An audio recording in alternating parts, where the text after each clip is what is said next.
Selection tool বিভিন্ন ধরনের কাজের ক্ষেত্রে বিভিন্ন অবজেক্টগুলোকে আমরা সিলেক্ট করে কাজ করে থাকি। সেই অবজেক্টগুলোকে বিভিন্ন উপায়ে সিলেক্ট করতে পারি। তো কিভাবে সিলেক্ট করা যায় দেখুন, একটি পাথ তৈরি করব লাইন টুল দিয়ে। ডিফল্ট সেট নিলাম। পাথটির দুটি অ্যাঙ্কর রয়েছে, এখানে একটি অ্যাঙ্কর রয়েছে, এখানে একটি অ্যাঙ্কর রয়েছে। লক্ষ্য করুন, অবজেক্টটির উপরে আমাদের কার্সারটি ওভার করলে অর্থাৎ এর উপরে আসলে আমাদের কার্সারের নিচের দিকে একটা চতুর্ভুজের মতো ছোট্ট বিন্দু দেখাচ্ছে। এর অর্থ হচ্ছে এর নিচে একটি আনসিলেক্টেড অবজেক্ট রয়েছে। আর যদি কোনো অবজেক্টের অ্যাঙ্কর পয়েন্টের উপর আমাদের কার্সারটি অবস্থান করে তাহলে চতুর্ভুজের মতো থাকবে, বাট এটি একটি হলো আকৃতি দেখা যাবে, অর্থাৎ এর ভিতরে ফাঁকা থাকবে এবং আনসিলেক্টেড। এ হচ্ছে আমাদের দুইটি অ্যাঙ্কর পয়েন্ট যুক্ত একটি সেগমেন্ট।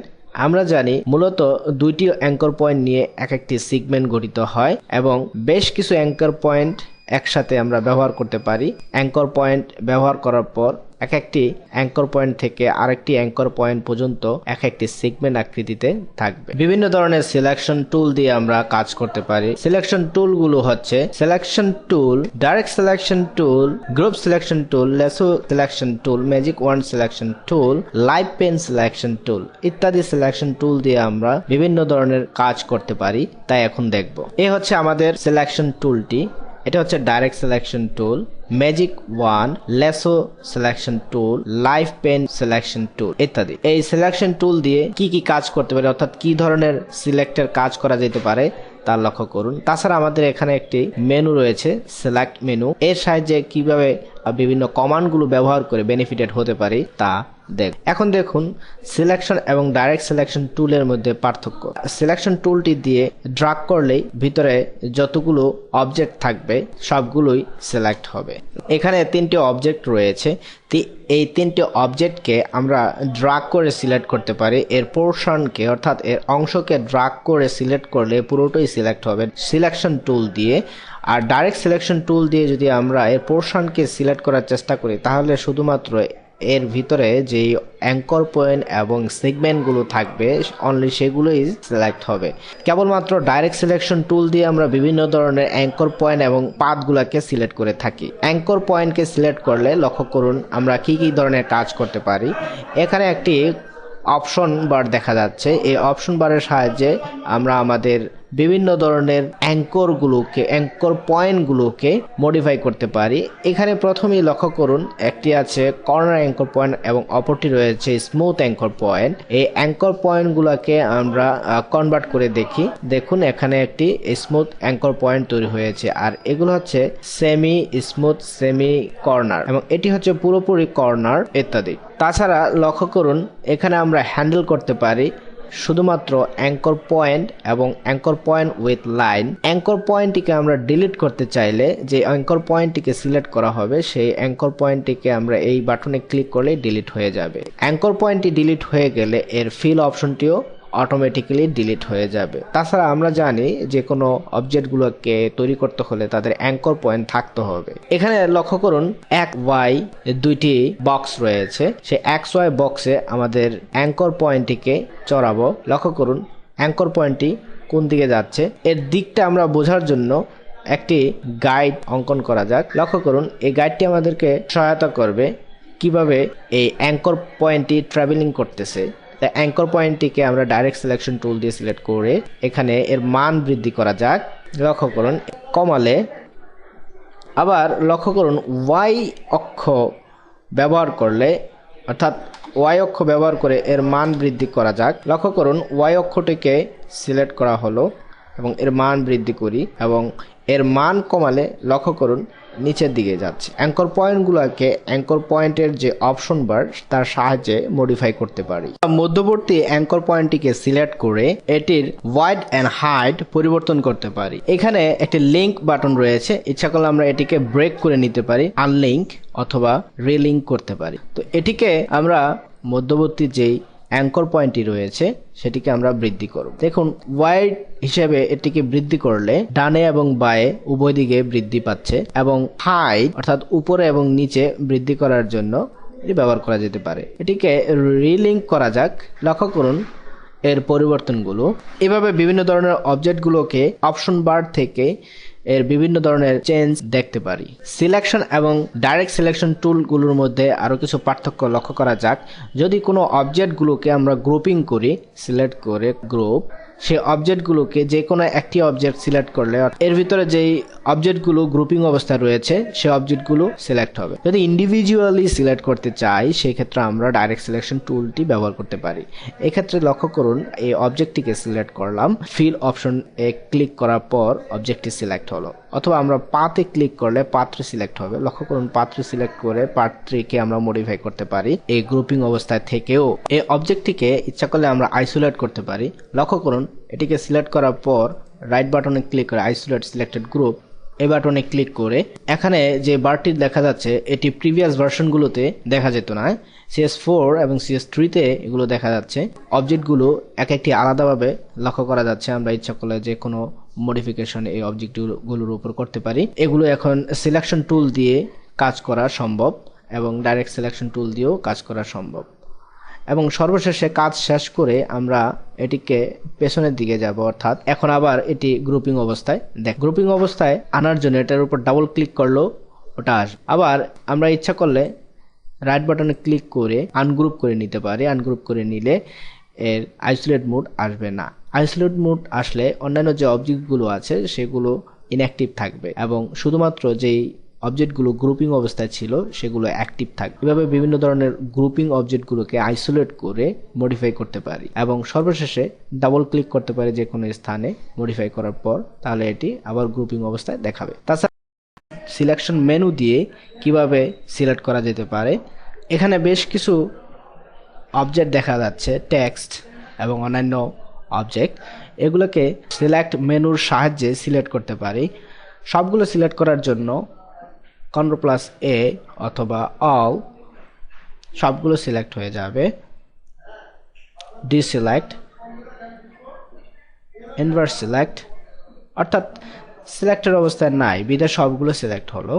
আমরা যদি কোনো অবজেক্টগুলোকে অর্থাৎ এই দুটি অবজেক্টকে যদি সিলেক্ট করি এবং রিভার্স সিলেক্ট করি, অর্থাৎ এই দুই অবজেক্টটি বাদে বাকি যেগুলো আছে সেগুলো সিলেক্ট হবে। রিসিলেক্ট, আনডু রিডু এর মতো যেটা। তারপর রয়েছে আমাদের next above, next object below ইত্যাদি। অর্থাৎ লেয়ারের ভিতরে আমরা সাধারণত একটি অবজেক্ট থেকে আরেকটি অবজেক্টের স্ট্যাকিং অর্ডারে সিলেকশনের জন্য এই দুইটি ব্যবহার করতে পারি। Ctrl+, Alt+, bracket. সো দেখুন, Ctrl+, Alt+, ব্র্যাকেটের সাহায্যে অর্থাৎ কিবোর্ডের সাহায্যে আমরা নেক্সট সিলেক্ট, নেক্সট, নেক্সট ইত্যাদি, এবং প্রিভিয়াসলি করার জন্য ব্র্যাকেট ইত্যাদি। এখানে আপনারা লক্ষ্য করলেন কিভাবে কিবোর্ডের সাহায্যে এই সিলেকশনের কাজটি হলো। তারপর রয়েছে আমাদের same an object, same appearance, blending mode, fill and stroke, fill colour, opacity, stroke colour, stroke weight এর সেম কেসগুলো খুব সহজেই আমরা সিলেক্ট করতে সক্ষম হব। লক্ষ্য করুন, এখানে যে কালার দুটি রয়েছে সেম কালার।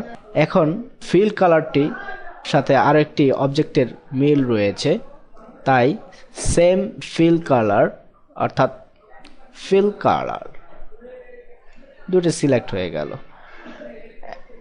তাছাড়া এই ক্ষেত্রে আরেকটি লক্ষ্য করি, ফিল কালার। এখন যদি আমরা স্ট্রোক কালারটি ভিন্ন করে দেই, সেই ক্ষেত্রে লক্ষ্য করুন স্ট্রোক কালার এর সাথে অন্যান্য কোনো স্ট্রোক এর সাথে মিল নেই, অর্থাৎ স্ট্রোক কালারের সাথে মিল নেই, যার দরুন এটি একটি সিলেক্টের অবস্থায় দেখাচ্ছে। এখন এই অবজেক্টটির অর্থাৎ সার্কেলটির স্ট্রোক কালার ব্ল্যাক, তাই স্ট্রোক কালার সিলেক্ট করাতে যতগুলো ব্ল্যাক স্ট্রোকের রয়েছে সেগুলো সিলেক্টেড অবস্থায় দেখাচ্ছে। এখন এই অবজেক্টটির স্ট্রোক পিটি বাড়িয়ে দেই 3,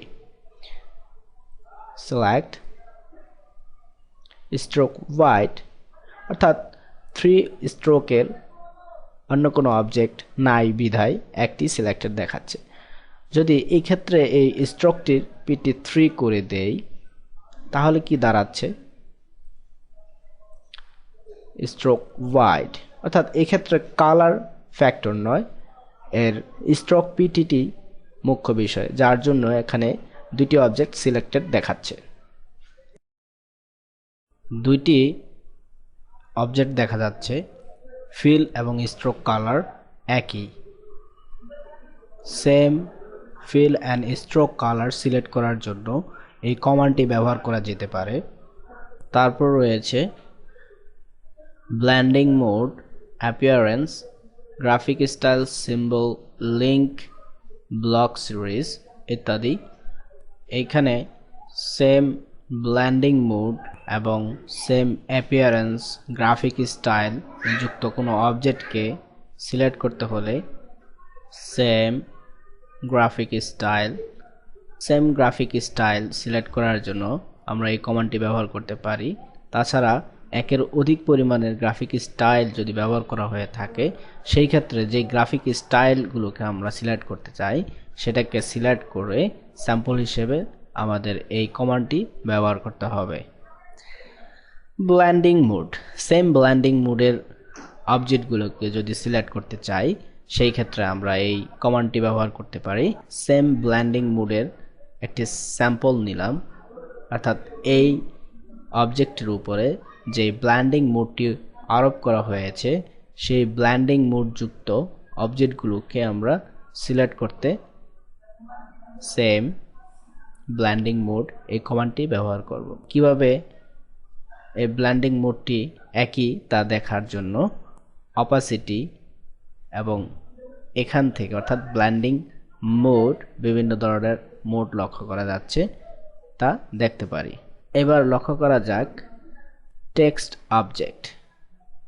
আমরা যদি কোনো টেক্সট অবজেক্টকে আউটলাইন হিসেবে তৈরি করি সেই ক্ষেত্রে সেই অবজেক্টটি অর্থাৎ সেই টেক্সটটি আমাদের অ্যাজ এ টেক্সট হিসেবে কাজ করবে না।